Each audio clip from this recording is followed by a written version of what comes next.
କେମିତି ହଉଛି ସେ ସବୁ କଣ ଆମେ ଜାଣିବା। ଋତୁ ଆମର କେତେଟା ଅଛି ନା 6ଟା ଋତୁ ଅଛି। 6ଟା ଋତୁ ଅଛି ନା ନାହିଁ? ହଁ 6ଟା ଋତୁ ଅଛି। ତାକୁ ଅଛି ଦେଖିବା। ଫାର୍ଷ୍ଟ ହଉଛି ଗ୍ରୀଷ୍ମ।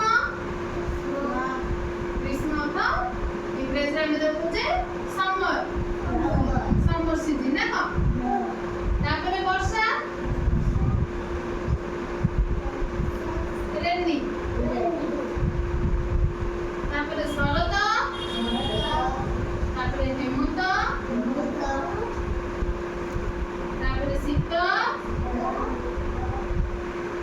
ତାପରେ ବସନ୍ତ। ଏବେ ଗ୍ରୀଷ୍ମ କହିଲେ ରେନି, ତାପରେ ଅଟମ୍, ତାପରେ ଡିଉ, ୱିଣ୍टर, ତାପରେ ସ୍ପ୍ରିंग,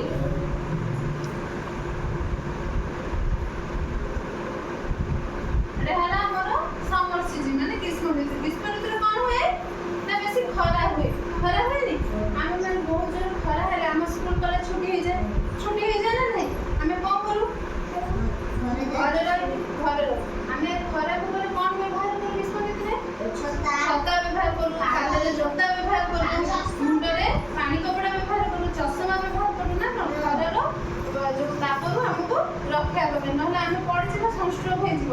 ତାପରେ ଦେଖିବ ସବୁ ଛକ ମାନଙ୍କରେ ବରଗଛ ଥିବ, ତା ତଳେ ଆମର ଗୋଟେ ପାଣି କୁଣ୍ଡରେ ଯୋଉ ପାଣି ଆମର ହାଣ୍ଡି ଯୋଉଟା ମାଠିଆରେ ସେଥିରେ ପାଣି ରଖାଯାଏ ଜଳ ଛତ୍ର ହେଇକି। କଣ ପାଇଁ?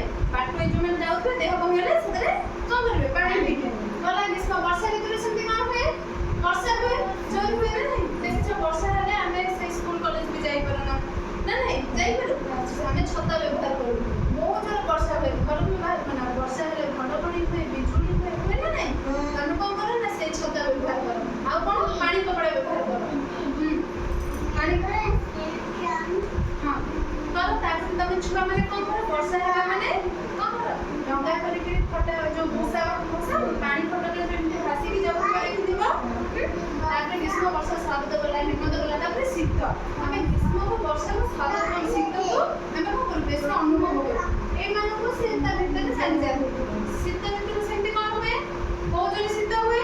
ତମେ ମାନେ ସମସ୍ତେ କଣ କର? ପଶମ ଲୁଗା ସବୁ ବ୍ୟବହାର କର। ଯୋଉଗୁଡ଼ା ଯୋଉ ସ୍ୱେଟର ହଉ ଭୁଲେ ଯୋଉଗୁଡ଼ା ବ୍ୟବହାର କରନି, ଜ୍ୟାକେଟ ହଉ କରନି। ଶୀତ ବହୁତ ଜୋରେ ହୁଏ। ତ ଆମେ ସକାଳୁ ଆମେ ତାକୁ ନିଆଁ ଲଗେଇକି ଆମେ ଯୋଉ ଇଏ ଗୁନି କରୁ, ସେକ ନିଉ ନା ନାହିଁ? ଗ୍ରୀଷ୍ମ, ବର୍ଷା। ତାକୁ